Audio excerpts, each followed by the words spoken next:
Hello friends, so I'm gonna teach you today how to what was I gonna teach you? Oh my gosh, I cannot decide what I want to say. I can't decide what I want to say. There's so much to say. What do I say? Hi guys, thanks for tuning in. So today's video is going to be short and sweet but super informative. I feel like this topic has become so complicated, and I'm gonna really simplify it for you, and hopefully this helps you to really understand how to do this. What I'm gonna teach you today is how to apply eyeshadow for any eye shape in the whole wide world.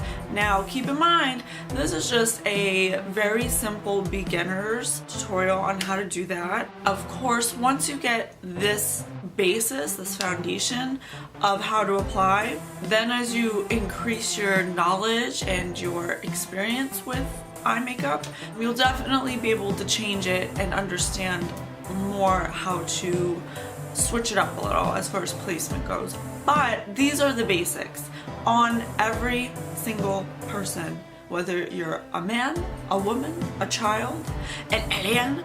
Let's do it. I've already done my face and I don't look like this. I have makeup on, so I'm gonna keep it simple. It's Monday. I don't have to do anything extravagant for work today, so I mean, of course I'll probably add something that I really don't need to.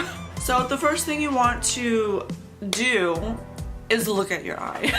Just look at your eye, get to know your eye, get to know the crevices and the hills and the valleys of the eye.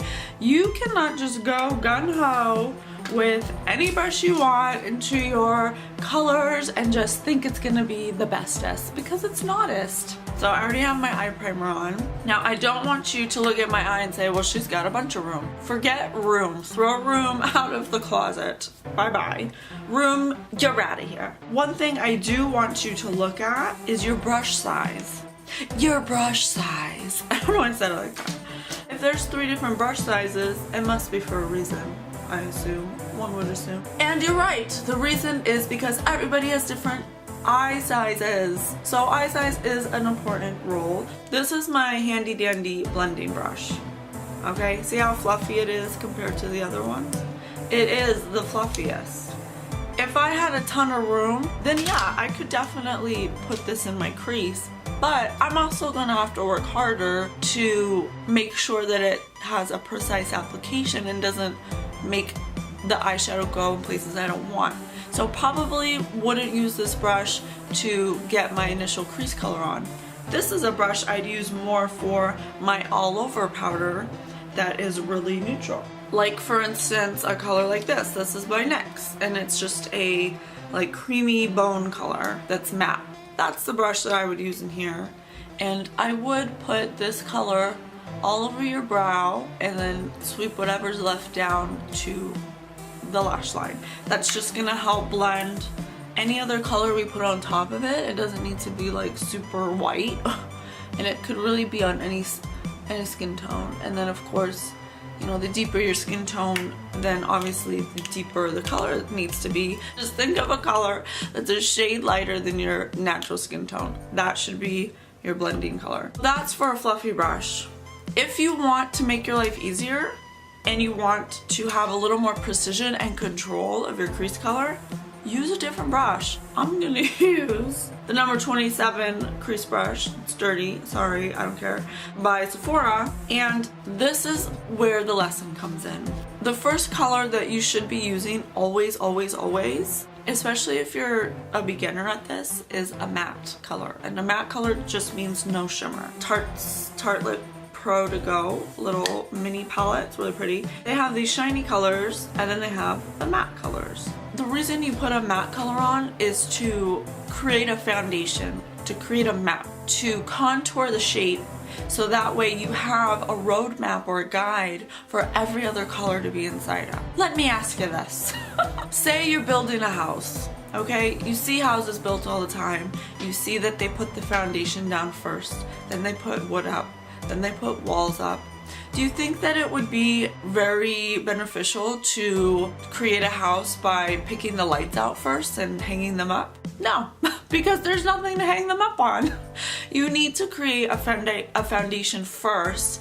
Put the walls up, put the wood pillars up, put up your stability and your contour of the shape, and then you can put the rest of the shit inside. That's like the best way I can explain it. What we're gonna do is we're gonna create our foundation. We're gonna create the walls of our look. I'm gonna shut up and I'm gonna show you. So I have my blending brush that's tapered, so it's gonna fit perfectly right where I want it, and I'm gonna be able to control it. For application for every eye shape, instead of following your crease, which your crease will always be this fold, right, on everybody. Some people's are lower, some people don't have one. They have no crease at all and they have to create a new crease. How do I do that? This is how. What I want you to do is tilt your head back, and I want you to take your finger and I want you to feel for your orbital bone. Your orbital bone is the bone that holds your eyeball in place. Now, the reason I say to look for it is because that's where you want to apply. On any eye shape, any creature in the whole wide world will want, who wants to wear makeup, I should say, is going to apply to the orbital bone. You know why? Because the skin will move. Skin will move always. The skin's gonna move, it's gonna keep getting lower and lower, but the bone won't. The bone's gonna stay in the same place forevermore. Till you're dead in the grave. What we're gonna do is I'm gonna take this shade that's called Drive. It's about a shade or two darker than my skin tone. It's very neutral. You want to choose a neutral color that is a undertone of your skin tone. So I'm gonna take that into the color. And this is really easy, you guys. This should change your life, the way you do this. So what we're gonna do, you feel for your orbital bone. Ignore the crease. Ignore the crease! Don't you look at that crease. So what we want to do is take our brush and you can push it. You can push it into your socket. You can feel it. And we're going to wiggle it. Not back and forth, just keeping it on that place. We're going to make our mark. We made a mark. That helps you determine where it's going to start. Next, what we want to do, go back on that mark and we want to follow our orbital bone. So you don't have to like press in like really hard. You can if you want to. If it's really hard for you to find it, you could poke it. Poking it inside will still keep the placement without it going everywhere. And I want you to notice that I'm just going in one direction. One direction. I'm not going back and forth. I just need to get the placement. And you can see already that it's deepening the shape of my eye and creating structure. It's creating the walls that we need to put other things inside. So you don't need this color to be super dark. So you don't need to get a lot at once. It's just about building and blending. Building and blending. I'm gonna take a little more, and instead of coming from the outside, I'm gonna go on the inside. I'm gonna make my mark, and then I'm gonna meet it in the middle. And then to blend it, because we don't want any harsh lines, I'm gonna take my brush and I'm just lightly, very lightly fluffing the edges out and up. So that way I'm not taking up room that I don't have here. You don't want your shadow to go all the way to your brow. You want it to gradate and you want it to kind of flow into the skin so you can't tell where it ends or begins. And now it looks like a natural contour of my eye. So what it did is it not only made my eye bigger, but it gave me shape. Alright, so we're gonna do the other eye real quick.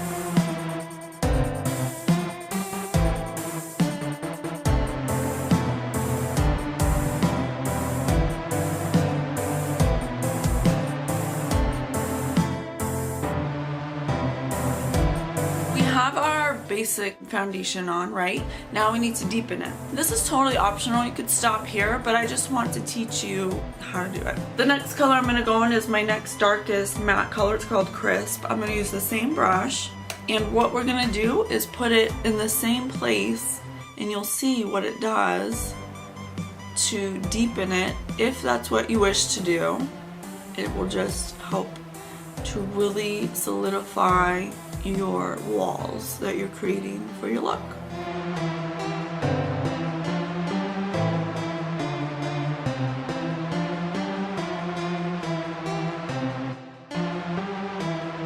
See the difference? So still super soft, still on my orbital bone, and it's creating such great shape. That's pretty much the gist of it. Of course, I have to finish my eye look, but this is just a great way to establish shape for your eye shape. It doesn't have to be monolid, hooded lid, almond eye, round eye. It doesn't matter. As long as you get this basis down, you can really create any eye look you want. Any eye shape that you have, it doesn't matter. You should be doing this first. So I really hope that helped you. I hope that I explained it in a way that was really understandable. I tried to. If you have any questions, please let me know. I would love to answer them. And have a great day. Bye.